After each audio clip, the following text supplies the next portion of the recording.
সম্মেলন আজ প্রকাশ্য সমাবেশের মধ্যে দিয়ে শুরু হবে। আজকে এই প্রকাশ্য সমাবেশ আমরা এখানে করছি অনেক প্রতিবন্ধকতার মধ্যে দিয়ে। আমরা প্রথমে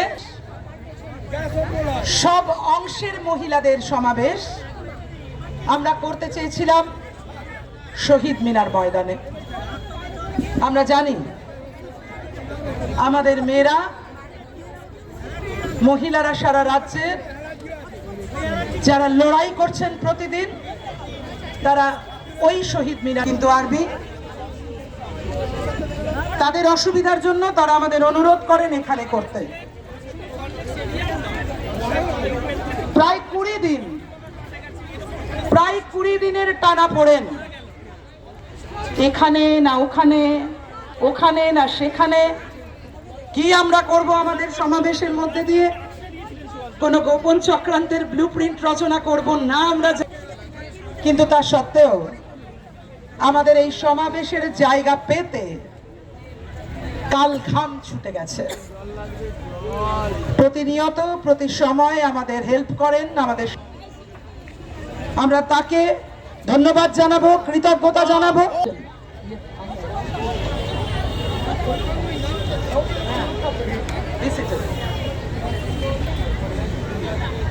প্রতিদিন আমাদের সেই লড়াই করতে হয়েছে। একদিকে মেয়েরা আসবেন, সারা রাজ্য থেকে আসবেন, আর অন্যদিকে প্রশাসনের সঙ্গে আর্মির।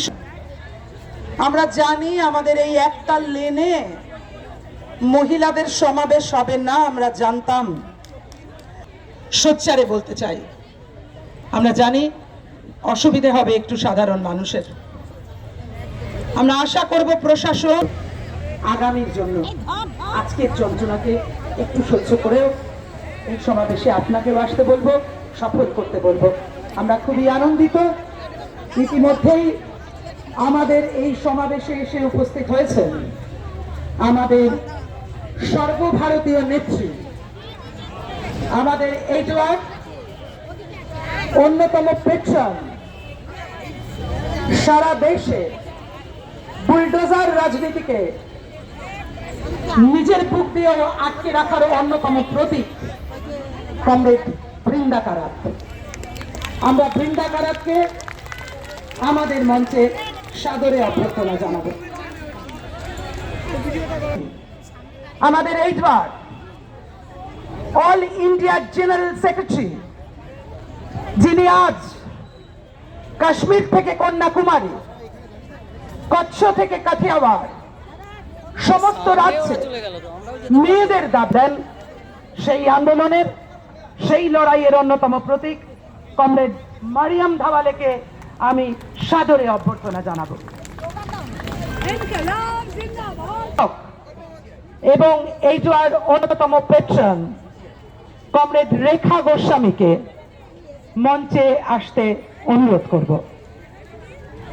আমি আমাদের রাজ্যের প্রাক্তন সম্পাদক, আমাদের নেত্রী, আমাদের অভিভাবক কমরেড মিনতি ঘোষকে এই মঞ্চে আসতে অনুরোধ করব।